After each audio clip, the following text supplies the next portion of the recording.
Hello guys, pieces Hindi channel में आपका बहुत बहुत स्वागत है और आप देख रहे हैं पर्यावरण एवं पारिस्थितिकी तंत्र। मैं हूं हर्ष सावेदिया और ये मेरे हैंड रिटन नोट्स हैं। बिल्कुल आप देख सकते हैं, हैंड रिटन नोट्स हैं।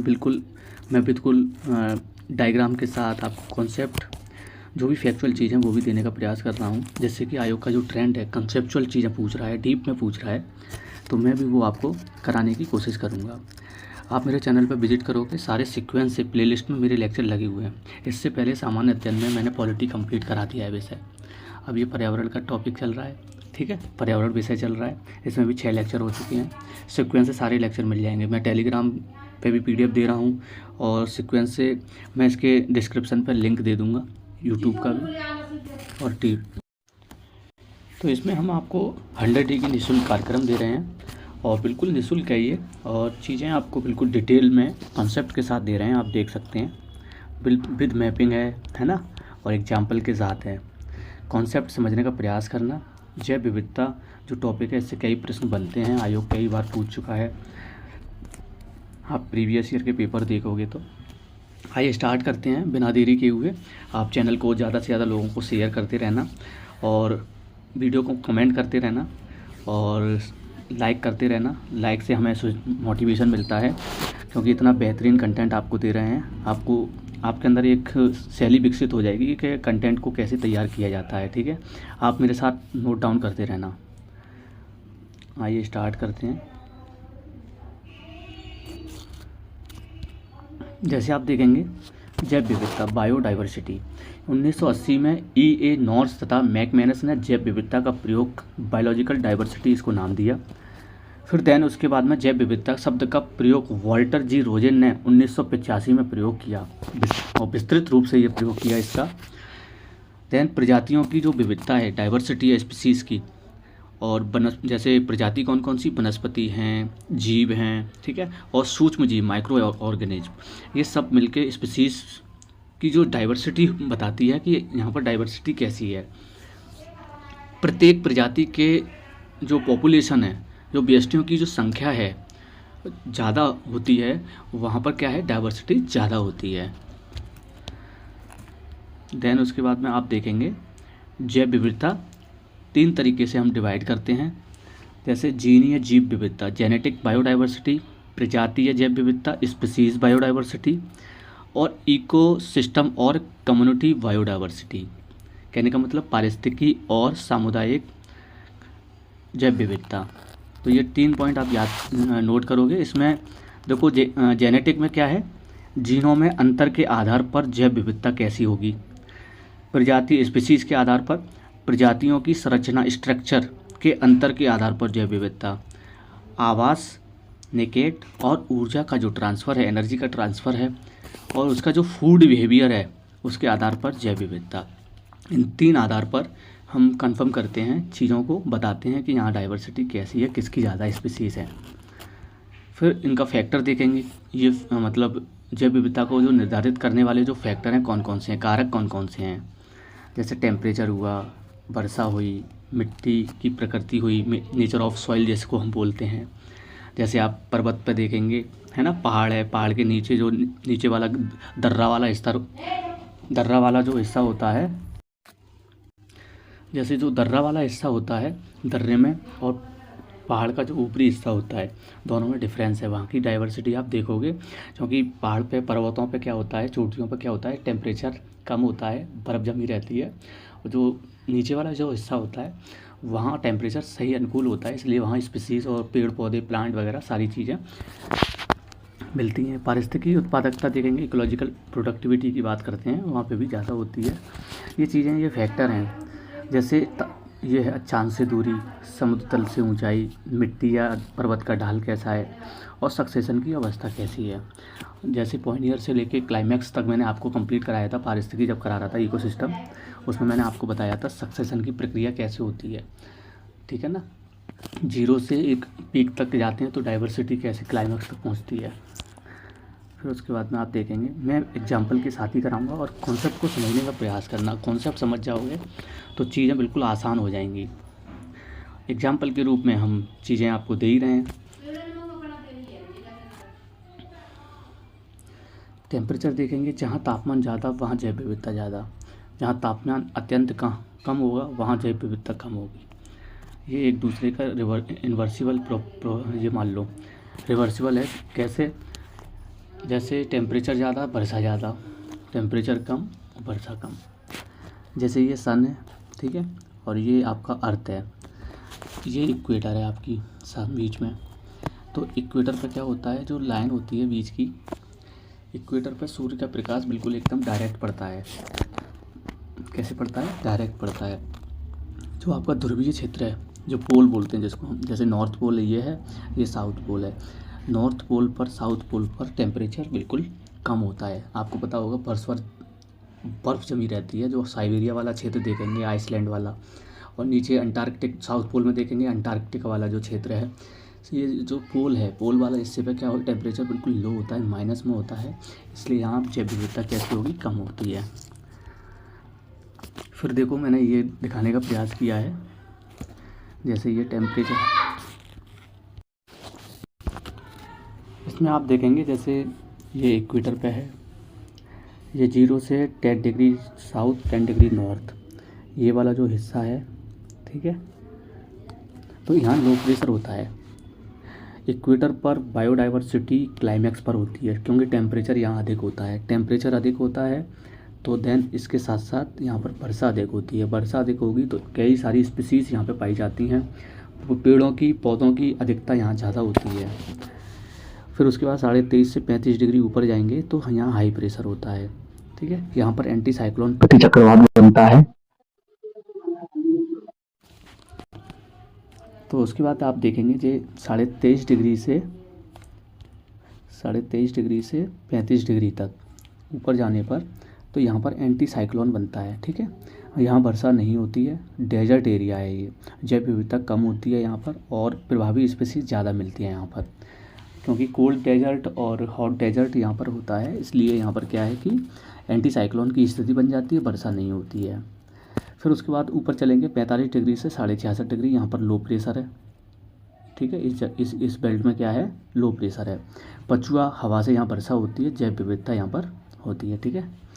और प्रभावी स्पीसीज ज़्यादा मिलती है कहाँ पर, पोल पर, ठीक है, जो ध्रुवीय होता है।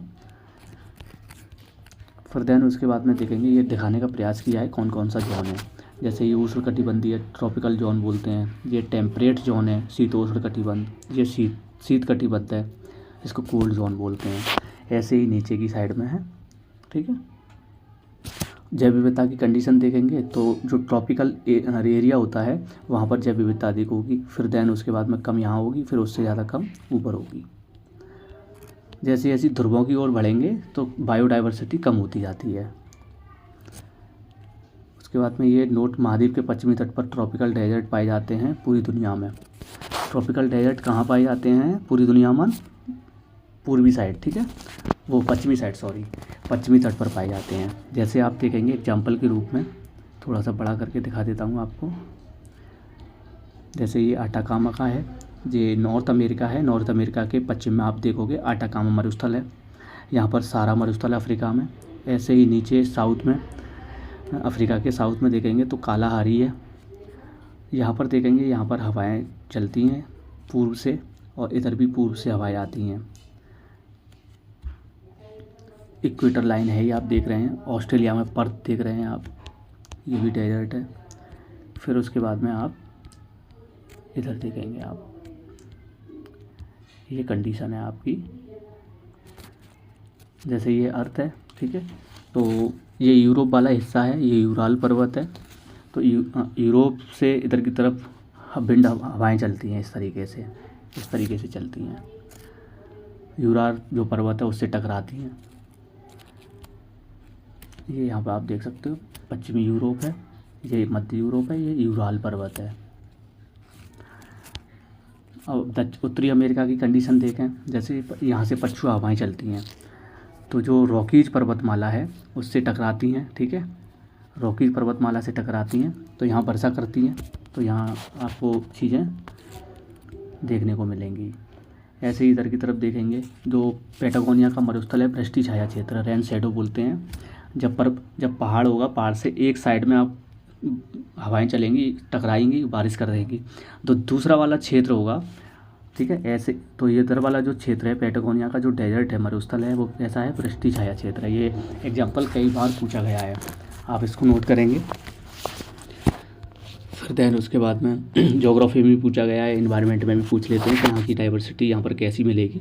तो मैं एग्जाम्पल के माध्यम से समझाने का प्रयास कर रहा हूँ। बायोडाइवर्सिटी ज़्यादा आप देखेंगे, जैसे नॉर्थ का साउथ वाला रीजन होगा तो वहाँ बायोडाइवर्सिटी ज़्यादा होगी। ऐसे ही बायोडाइवर्सिटी साउथ एरिया में जो नॉर्थ का रीजन होगा ऊपर का, तो वहाँ बायोडाइवर्सिटी ज़्यादा होगी। एक एग्जांपल ये भी देख लें आप, ये है जैसे प्रवाल चट्टान है, ठीक है। तो भारत में दोनों साइड एक बायोडाइवर्सिटी सही है, ठीक है, जैव विविधता सही है, अधिक है। और ये कर्क लाइन है, ये भी मकर लाइन है, ठीक है, मकर रेखा कर्क रेखा है। तो यहाँ पर क्या है, आप देखेंगे प्रवाल चट्टानें हैं। आप अफ्रीका का जो मेडागास्कर है उस साइड में आप देखेंगे तो वहाँ पर क्या है, प्रवाल चट्टानें हैं। तो पूर्वी साइड में प्रवाल चट्टानें पाई जाती हैं।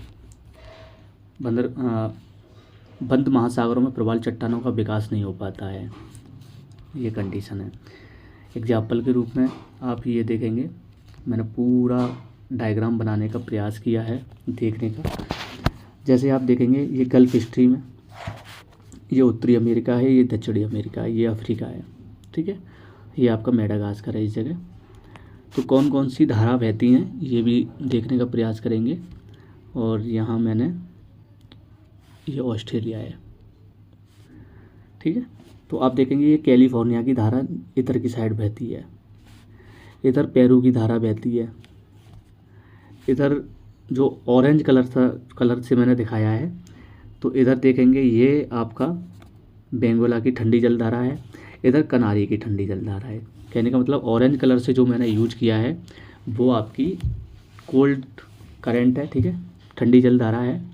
और जो ब्लू कलर से पेन यूज कर रहा हूँ मैं, आप देख सकते हैं ब्लू कलर से जब मैंने यूज किया है पेन, इधर की साइड, ठीक है, और इधर की साइड, ऐसे ही ये वाली देखेंगे।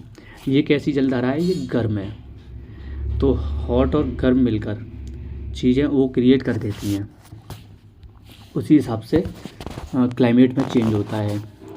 ये आपका एरिया भूमध्य सागर है, ये आप देख रहे हैं भूमध्य सागर है। तो ये पूर्वी ब्राज़ील की गर्म जलधारा देखेंगे ये, ठीक है, और ये फॉकलैंड की गर्म जलधारा है।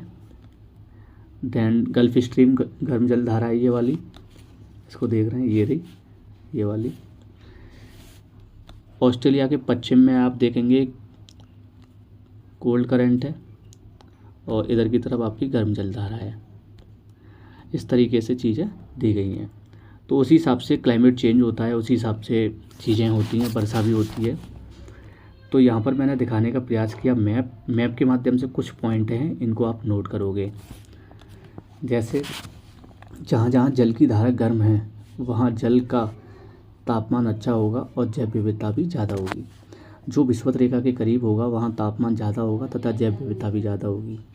विषुवत रेखा से दूर जाते चले जाएंगे तो सूर्य ताप कम होता जाएगा और जैव विविधता भी कम होती चली जाएगी। तो ये कंडीशन आप समझने का प्रयास करना, ठीक है। आप ये देखेंगे लेक, झील है, झील के जो किनारी वाला हिस्सा होता है, ठीक है, जैव विविधता ज़्यादा होती है, पोषक तत्वों की मात्रा तटों पर ज़्यादा होती है, इसलिए जैव विविधता कैसी होगी, अधिक होगी। झीलों के किनारों पर कैसी होगी, ज़्यादा होगी। फिर आप देखेंगे ये वाला एग्जाम्पल, जैसे ये कंडीशन है, ये रेगिस्तान है, डी पर सी पर हमने घास का मैदान बना लिया, फिर इससे बड़े पौधे बना लिए, फिर ये पेड़ बना दिए। तो जैव विविधता का जो क्रम है वो देखेंगे आप। ए में डाइवर्सिटी ज़्यादा होगी, बी में कम होगी, फिर सी में उससे कम, डी में सबसे ज़्यादा कम। डी में कटीली झाड़ियाँ पाई जाती हैं, आपको पता होगा। और यहाँ पर स्पीसीज जो होती हैं आपको पता होगा, जैसे रेगिस्तान में ऊँट है, तो पानी की मात्रा कम है, इसलिए यहाँ पर बायोडाइवर्सिटी कम होती है। ऐसे ही एक और एग्जांपल देख लेते हैं। जैसे नदी का उद्गम क्षेत्र है, उद्गम क्षेत्र से नीचे आती है, मिट्टी की उर्वरता कम होती जाती है क्योंकि फ्रिक्शन होता है। तो फिर देन उसके बाद में नदी का जो मुहाना होगा वहाँ डेल्टा का निर्माण होता है, डेल्टाई क्षेत्र होता है वो। तो डेल्टाई क्षेत्रों में जैव विविधता ज़्यादा होती है। जो माइक्रो ऑर्गेनिज्म हैं, ठीक है, सूक्ष्म जीव हैं, प्लस छोटे छोटे प्लांट हैं, छोटी छोटी एल्ग, तो यहाँ पर क्या है, विकास होता है जैव विविधता का। तो जैव विविधता यहाँ पर कैसी होगी, ज़्यादा होगी, ज़्यादा स्पीसीज पाई जाती हैं। फिर दैन उसके बाद में आप देखेंगे, जैसे टेम्परेचर की बात करेंगे, जैसे पहाड़ है, ये माउंटेन है, माउंटेन के 165 मीटर ऊपर जाने पर 1 डिग्री टेम्परेचर कम होता जाता है। जैसे जैसे पहाड़ के ऊपर आप टेम्परेचर धीरे धीरे कैसे होता जाएगा, कम होता जाएगा। तो ऊपर जाने पर जैव विविधता कम होती जाती है। जैसे आप पहाड़ का नीचे वाला जो सिरा देखेंगे, नीचे वाला जो हिस्सा होता है ये वाला, यहाँ पर डाइवर्सिटी ज़्यादा मिलेगी आपको, पेड़ पौधे स्पीसीज, क्योंकि अनुकूल होता है टेम्परेचर के अनुकूल। कुछ जीव ऐसे होते हैं वो टेम्परेचर के अनुकूल रहते हैं। फिर दैन उसके बाद में ये एग्जांपल एक और देखें आप, ये वाला, जैसे ये पर्वत है, तो इधर की साइड मान के चलो हवाएं आई और यहाँ पर टकराई, टकराने के बाद बारिश कर दी।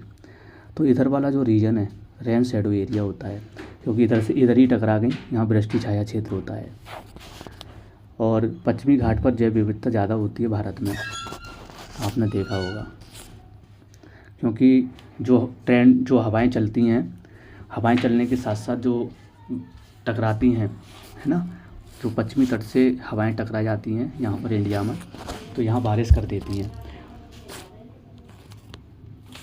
सबसे पहले मानसून पश्चिमी तट पर ही आता है, वो भी साउथ एरिया में इंडिया में।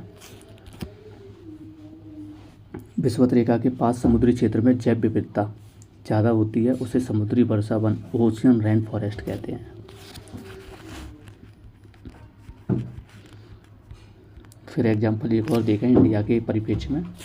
मैं एग्जांपल इसलिए आपको करा रहा हूँ कि जितनी भी डाइवर्सिटी से रिलेटेड, जैव विविधता से रिलेटेड या पर्यावरण से रिलेटेड अगर कोई भी सवाल बनता है, या वो जोग्राफी का भी बन जाए, ठीक है, भारत के भूगोल से या वर्ल्ड के भूगोल से बन भी जाता है सवाल, तो आप उसको आसानी से टेकल कर सकें।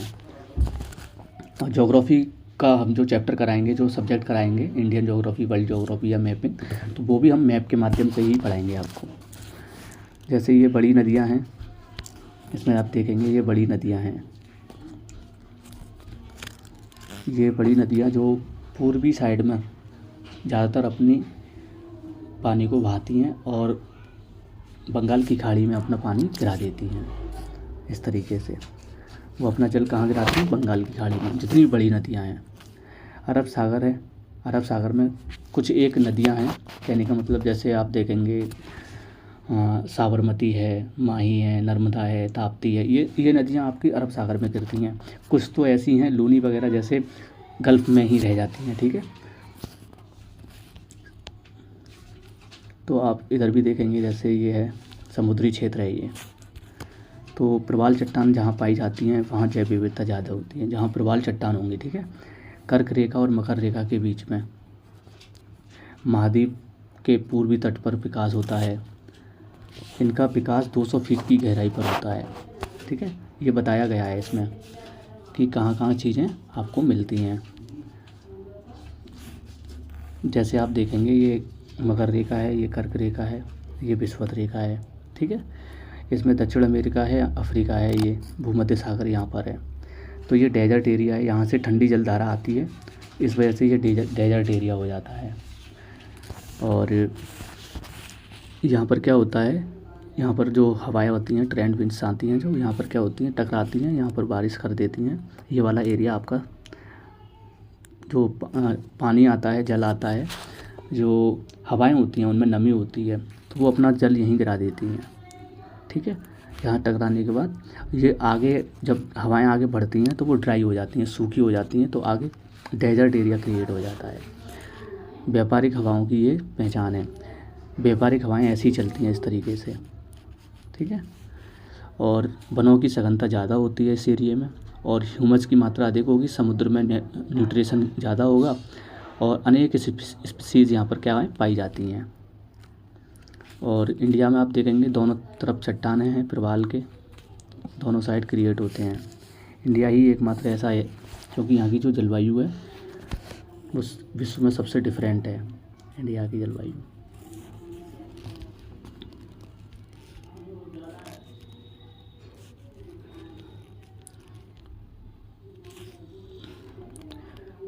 यहाँ पर पॉइंट नोट करोगे जो एग्जाम्पल हैं, इससे रिलेटेड एग्जाम्पल मैंने यहाँ पर दिया है, नोट करा दिया है। देखो, भारत के पूर्वी और पश्चिमी दोनों तट पर गर्म जलधारा पाई जाती है, इसलिए प्रवाल चट्टानें दोनों ओर होती हैं। भारत दुनिया का एकमात्र देश है जहाँ दोनों ओर प्रवाल चट्टानें पाई जाती हैं। ऑस्ट्रेलिया भी पूर्वी तट पर पाया जाता है, लेकिन वहाँ ऐसी नहीं है, केवल पूर्वी तट पर ही ग्रेट बैरियर रीफ है 1900 किलोमीटर की। ऑस्ट्रेलिया में जो पूर्वी एरिया है ऑस्ट्रेलिया का, वहाँ पर जो ग्रेट बैरियर रीफ होती है वहाँ पर वो 1900 किलोमीटर की है। देन उसके बाद में एक एग्जांपल और लेते हैं। ये है आपका ये नदियाँ हैं, खंबात की खाड़ी में गिराती हैं, कुछ कच्छ के रण में गिर जाती हैं, और जो पूर्वी साइड में है वो बंगाल की खाड़ी में। लवणता कम होती है, यहाँ पर जैव विविधता ज़्यादा होगी। और इस एरिया में क्या है, ये समुद्री एरिया है, समुद्री एरिया होने के कारण यहाँ गल्फ़ है। ये गुजरात वाला एरिया आप देखेंगे तो वहाँ गल्फ़ है, गल्फ़ होने के कारण वहाँ पर लवणता ज़्यादा होती है। तो गांधी जी ने दांडी यात्रा की थी, वो इधर ही साइड की थी, साबरमती आश्रम से, ठीक है। और लवणता ज़्यादा होती है, जैव विविधता यहाँ पर कम होगी। लवणता के कारण यहाँ पर जैव विविधता कम होती है। ये देखेंगे, ये मानव बस्तियाँ हैं, जैसे नदी है, नदी बहती है, नदी के किनारों पर मानव बस्तियाँ होती हैं, तो उनसे क्या हो, न्यूट्रिशन जो नाली नालों में क्या होता है, भोजन किचन के माध्यम से जाता है तो न्यूट्रिशन मिलता रहता है, वो बह के सीधा मुहाने पर आ जाता है। तो आप देखेंगे इस जगह पर जैव विविधता अधिक होती है। और रेगिस्तान में आप देखेंगे, रेगिस्तान में बिल्कुल सूखा होता है, कोई यहाँ पर आवास नहीं होते हैं, तो इसके कारण यहाँ जैव विविधता कम होती है, क्योंकि न्यूट्रिशन की कमी होती है। यहाँ पर एग्जाम्पल के रूप में मैंने यहाँ समझाने का प्रयास किया डायग्राम के माध्यम से। और यहाँ देखो, न्यूट्रिशन ज़्यादा, यहाँ पर न्यूट्रिशन कम, ह्यूमस की मात्रा अधिक होती है, यहाँ पर बिल्कुल नहीं होती है। जैव विविधता ज़्यादा होती है, यहाँ पर कम होती है। तो आप बताओगे, मुहाने पर, नदी के मुहाने पर, किनारों पर मानव बस्ती होगी, न्यूट्रिशन मिलता रहेगा, न्यूट्रिशन ज़्यादा होगा, ह्यूमस की मात्रा सही होगी, जैव विविधता वहाँ ज़्यादा होगी। ये एग्जांपल है इसका। देन उसके बाद में आप देखेंगे जैव विविधता की प्रवणता। चलो आज इसको इतना ही रखते हैं, तो इसको कल हम कराएंगे ग्रेडियंट ऑफ बायोडाइवर्सिटी। सारी जितनी भी चीज़ें हैं हॉटस्पॉट से रिलेटेड, संकेतक वगैरह हैं, और इंडिया में कौन कौन सी चीज़ें हैं, इंडिया में कितनी जगह पर हॉटस्पॉट है, वो भी आपको डायग्राम के माध्यम से मैं कराने का प्रयास करूँगा। साथ साथ आप मेरे साथ डायग्राम भी बनाते चलें। ये PDF मैं टेलीग्राम पर सेंड कर दूँगा, बिल्कुल टेंशन ना लें, ठीक है। आगे कल कराते हैं, ठीक है। लाइक करें, कमेंट करें, इसको ज़्यादा से ज़्यादा लोगों को शेयर करें। जो लोग निःशुल्क सीरीज चाहते हैं उनके लिए ये मैंने चलाई है।